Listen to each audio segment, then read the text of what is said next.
Hello dear students, class 9 science के chapter 3 atoms and molecules के lecture number 4 में आज आपका स्वागत है। इस वीडियो में हम डिस्कस करेंगे एटम के बारे में कि what is an atom, atom क्या होता है, और उसके सिंबल्स के बारे में बात करेंगे कि अलग अलग डिफरेंट जो एटम्स एलिमेंट्स होते हैं उनके एटम का क्या सिंबल होता है। ठीक है, तो चलिए जल्दी से स्टार्ट करते हैं, देखते हैं सबसे पहला टॉपिक क्या है।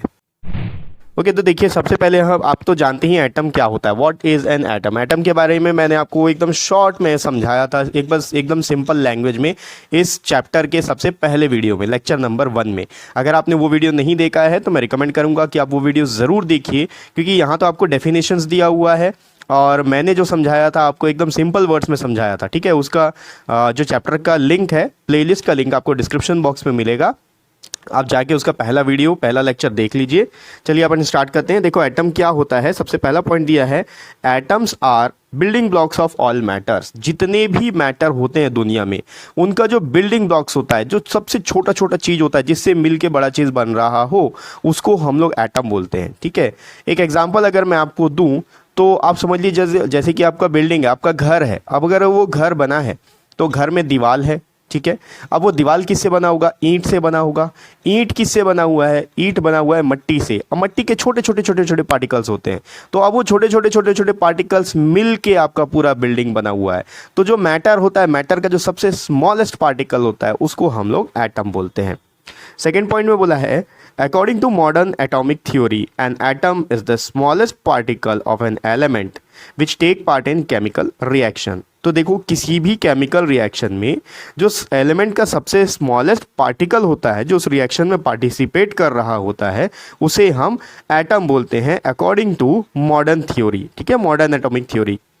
इसके बाद थर्ड पॉइंट में दिया हुआ है, atoms are very small and which can't be seen through very powerful microscope. देखो एटम जो होता है ना, बहुत ही छोटा होता है, इतना छोटा होता है कि आप उसको पावरफुल माइक्रोस्कोप से भी नहीं देख सकते हैं। इसका अंदाज़ा लगाने के लिए यहाँ पर आपको एक एटॉमिक रेडियस दिया हुआ है, यानी कि एक एटम का रेडियस। आपको पता है रेडियस किसका होता है? एक सर्कल का होता है। तो जो एटम होगा वो एक स्फेरिकल शेप का होगा, छोटा सा, एकदम छोटा सा। तो उसका रेडियस कितना हो सकता है यहाँ पर दिया हुआ है। Atomic radius is measured in nanometer. ठीक है, एटम का जो रेडियस होता है उसको नैनोमीटर में मेजर किया जाता है। अब 1 नैनोमीटर कितना होता है देख लो। 1 नैनोमीटर जो है 1/10⁹ मीटर होता है। अब 10⁻⁻9 जो होता है ये बहुत ही छोटा होता है, जिसको आप अपने नेकेड आइज से नहीं देख सकते। ठीक है, आगे बढ़ते हैं नेक्स्ट स्लाइड में। ओके, अब हम देखेंगे symbols of atom of different elements. अलग अलग एलिमेंट्स के अलग अलग सिंबल होते हैं। ठीक है, तो यहाँ पर डाल्टन ने जो है कुछ एलिमेंट्स को पहचानने के लिए सिंबल डिफाइन किया था, प्रपोज किया था।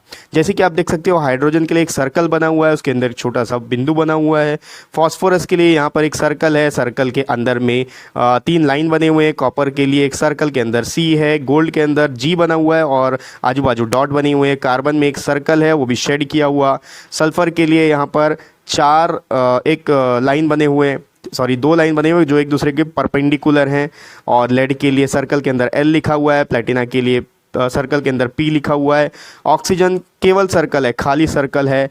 आयरन के लिए क्या सर्कल के अंदर I, सिल्वर के लिए सर्कल के अंदर S और मर्क्यूरी के अंदर कुछ भी नहीं लिखा हुआ है, सर्कल बना हुआ है, छोटे छोटे डॉट्स बने हुए हैं। तो डाल्टन ने क्या किया था, जॉन डाल्टन के बारे में आप पढ़ चुके हो, इन्होंने एटॉमिक थ्योरी को प्रपोज किया था। तो डाल्टन ने क्या किया, अलग अलग एलिमेंट्स को पहचानने के लिए ये सारे सिंबल्स दिए थे।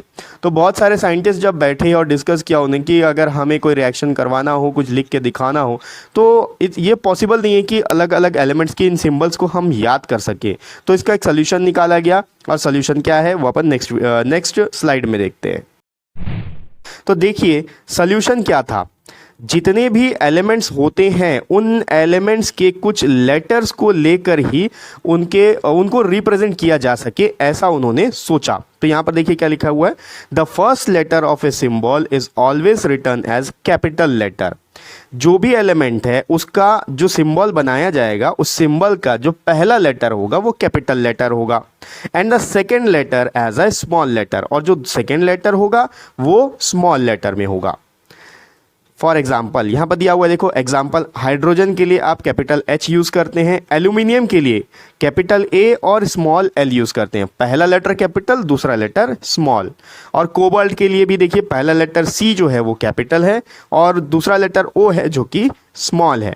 लेकिन कई बार ऐसा होता है कि यहाँ पर किसी एलिमेंट को रिप्रेजेंट करने के लिए हम सिर्फ एक ही लेटर का यूज़ करते हैं, जैसे कि हाइड्रोजन के लिए हमने H यूज़ किया, आप देख सकते हो, बोरोन के लिए हमने B यूज़ किया, कार्बन के लिए C और कोबाल्ट के लिए सॉरी यहाँ पर दूसरा नहीं दिया हुआ है, ठीक है। और अगर कुछ एक ऐसे एलिमेंट्स है जिनके लिए दो दो भी रिप्रेजेंट किया, जैसे कि एल्यूमिनियम के लिए Al, आर्गन के लिए Ar, बेरियम के लिए Ba, ठीक है, कैल्शियम के लिए Ca, क्लोरीन के लिए Cl, कोबाल्ट के लिए Co।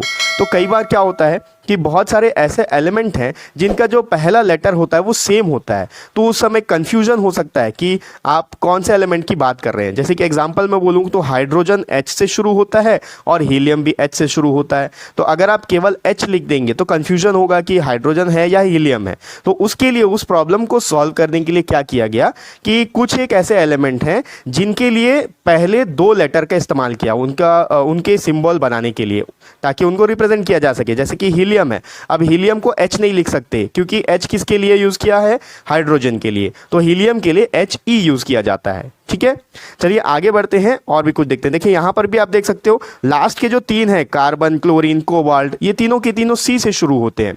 अगर केवल C लिख दिया जाए तो आपको पता कैसे चलेगा कि ये कार्बन है, क्लोरीन है या फिर कोबाल्ट है। तो इसका सल्यूशन ये था कि पहले दो लेटर का इस्तेमाल किया जाए, जैसे कि कार्बन के लिए C यूज़ कर लिया, कोबाल्ट के लिए CO यूज़ कर लिया। अब यहाँ पर एक चीज़ और है, आप देखेंगे कि क्लोरीन जो है, यहाँ पर जो क्लोरीन है, क्लोरीन में CHLORIN नहीं होता है, लेकिन यहाँ पर क्लोरीन का जो सिंबल है वो Cl है, पहला और तीसरा लेटर इस्तेमाल किया गया है। इसके पीछे का क्या रीज़न है, चलिए नेक्स्ट स्लाइड में देखते हैं। अब देखिए जो मैंने आपको बताया कि क्लोरीन के लिए पहला और तीसरा लेटर इस्तेमाल किया गया है, ऐसा क्यों किया गया। यहाँ पर देखो कई बार क्या, बहुत सारे ऐसे एलिमेंट हैं जिनमें आप पहला दो लेटर जो है ना वो भी सिमिलर होता है, जैसे कि क्लोरीन और क्रोमियम दोनों का जो लेटर है CH से ही स्टार्ट होता है, CHLORIN क्लोरीन हो गया और CHROMIUM क्रोमियम हो गया। अब अगर CH लिखेंगे तो कंफ्यूजन हो जाएगा कि ये क्रोमियम है या फिर क्लोरीन है। तो कई सारे ऐसे एलिमेंट्स हैं जिनमें हम पहले दो लेटर के बजाय पहला लेटर और तीसरा लेटर का इस्तेमाल करते हैं। देखिए आपको डरने की ज़रूरत नहीं है, ये सारे के जो सारे सिंबल्स हैं, ये सारे सिंबल्स आपको धीरे धीरे करके याद हो जाते हैं। टोटल आप अगर देखेंगे तो पीरियोडिक टेबल में 118 एलिमेंट्स होते हैं। सारे 118 एलिमेंट्स अभी आपको याद करने की ज़रूरत नहीं है, जैसे जैसे आप हायर क्लासेस में जाते जाएंगे आपको धीरे धीरे जिन एलिमेंट्स की ज़रूरत पड़ता है मैक्सिमम, वो सारे एलिमेंट्स के सिंबल्स आपको याद होते जाएंगे। तो देखिए यहाँ पर क्या लिखा हुआ है, Some other symbols have been taken from the names of elements in Latin, German और Greek। कुछ एक ऐसे एलिमेंट्स हैं जिनका जो सिंबल है वो इंग्लिश में नहीं लिया गया है। वो कौन से लैंग्वेज से लिया गया है, लैटिन से या जर्मन से या फिर ग्रीक से। यहाँ पर एक लिस्ट दिया हुआ है, इस लिस्ट को मैं आपको जूम करके भी शो कर दूंगा, ठीक है। जैसे कि एग्जाम्पल में देखिए यहाँ पर दिया हुआ है Fe from its Latin name ferrum. अब Fe क्या होता है, Fe होता है आयरन। अब आयरन को तो आई लिखना चाहिए था या IR लिखना चाहिए था, लेकिन आयरन का जो नाम है उसके लैटिन नेम से लिया गया है। लैटिन नेम उसका FERRUM फेरम है, तो फेरम का पहला दो लेटर FE लिया गया है, ठीक है। और वैसे ही सोडियम को अगर आप देखोगे तो हमारे हिसाब से तो SO होना चाहिए क्योंकि पहला लेटर S है, और दो लेटर लेंगे तो SO होना चाहिए, लेकिन सोडियम का जो सिंबल होता है वो Na होता है। अब ये Na कहाँ से आया, ये भी एक लैटिन वर्ड है। लैटिन वर्ड क्या है, नेट्रियम, यानी कि सोडियम को लैटिन में नेट्रियम बोला जाता है, और नेट्रियम का जो पहला दो लेटर है Na, उससे हम सोडियम को रिप्रेजेंट करते हैं। उसके बाद पोटेशियम को अगर आप देखोगे तो पोटेशियम का जो लैटिन नेम है वो है कैलियम, KALIUM। तो पोटेशियम को हम K से रिप्रेजेंट करते हैं, उसके लैटिन जो वर्ड है, लैटिन वर्ड का पहला लेटर से, ठीक है। अब ये जो यहाँ पर मैंने पिक लगाया हुआ है इसको मैं आपको जूम करके शो कर देता हूँ कि कौन कौन से लेटर, कौन कौन से एलिमेंट्स को किस किस सिंबल से रिप्रेजेंट किया जाता है। तो अब यहाँ पर आप देख सकते हैं आपके सामने, मैंने उसको जो भी पिक था उसको मैंने जूम करके दिखा दिया है। बहुत ज़्यादा क्लियर तो नहीं है, लेकिन फिर भी आपको समझ में आ जाएगा कि कौन से एलिमेंट को क्या बोला जा सकता है। जैसे कि आप देख सकते हो सबसे पहला हाइड्रोजन यहाँ पर लिखा हुआ है। तो जो हाइड्रोजन है, हाइड्रोजन को H से रिप्रेजेंट करते हैं, हीलियम को HE से यानी कि पहले 2 लेटर से रिप्रेजेंट किया जाता है, कार्बन को C से रिप्रेजेंट किया जाता है। लेकिन अगर कॉपर की बात करें तो कॉपर को CO नहीं लिख के CU लिखा जाता है। ऐसा क्यों? क्योंकि कॉपर का जो लैटिन नेम है वो है CuPrum, क्यूप्रम, यानी कि C पहला जो 2 लेटर है लैटिन का वो यूज़ किया गया है। ठीक है, इसी तरह से आपने नीचे देखेंगे तो आप सोडियम का Na होता है जो कि लैटिन नेम से लिया गया है नेट्रियम, पोटेशियम का K होता है जो कि लैटिन नेम से लिया गया है केलियम। ठीक है, आयरन का लैटिन नेम होता है फेरम, तो फेरम से लिया गया है Fe। गोल्ड का जो लैटिन नेम होता है वो ऑरम, तो ऑरम से लिया गया है Au। सिल्वर का लैटिन नेम होता है आर्जेंटम और उसको यहाँ पर Ag से रिप्रेजेंट करते हैं। मर्क्यूरी जो होता है उसका लैटिन नेम है हाइड्राजिरम, तो उसको हम लोग Hg से रिप्रेजेंट करते हैं, ना कि M या Me से। ठीक है, तो इस वीडियो में केवल इतना ही रहेगा। आई होप सिंबल को लेकर आपके बहुत सारे डाउट्स क्लियर हो गए होंगे कि बहुत सारे जो सिंबल्स होते हैं उनको हम कैसे कैसे रिप्रेजेंट करते हैं और किस वजह से हम ऐसा रिप्रेजेंट करते हैं। देखिए ये जो है ना, ये सारा का सारा बेस है। आप जैसे जैसे हायर क्लासेस में जाते जाएंगे आपको इस बारे में कोई नहीं बताएगा कि पर्टिकुलर जैसे हाइड्रोजन है तो हाइड्रोजन को H लिखा जाता है, हीलियम को HE लिखा जाता है। ऐसा क्यों होता है?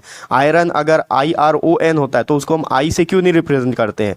I से तो आयोडीन भी होता है, आयोडीन को I से रिप्रेजेंट करते हैं, लेकिन आयरन को IR भी नहीं लिखते हैं, I भी नहीं लिखते हैं, F लिखा जाता है। क्यों लिखा जाता है Fe? क्योंकि यहाँ पर जो आयरन का लैटिन नेम है वो फेरम है और आयरन का जो सिंबल है वो लैटिन नेम से लिया गया है। फेरम Fe से स्टार्ट होता है तो Fe आयरन के लिए डिकोड कर दिया गया था। ठीक है, तो ये सारी पॉइंट्स आपको ध्यान में रखना है, आपको याद करने की ज़रूरत नहीं है। धीरे धीरे करके आपको सारे के सारे याद हो जाते हैं। जैसे जैसे हम आगे बढ़ते जाएंगे चैप्टर्स में बार बार इन लेटर्स का यूज़ होगा, इन सिंबल्स का यूज़ होगा और आपको धीरे धीरे ये सारा कुछ याद होता रहेगा। ठीक है, सारा का सारा नोट्स आपको मेरे व्हाट्सएप चैनल और टेलीग्राम चैनल में मिल जाएगा। दोनों का लिंक डिस्क्रिप्शन बॉक्स में दिया हुआ है, आप जाके उसको फॉलो कर लीजिए, सब्सक्राइब कर लीजिए और मिलते हैं नेक्स्ट वीडियो में। नेक्स्ट वीडियो में हम आगे का पोर्शन देखेंगे और नेक्स्ट वीडियो का लिंक आपको इसी वीडियो के डिस्क्रिप्शन बॉक्स में मिल जाएगा।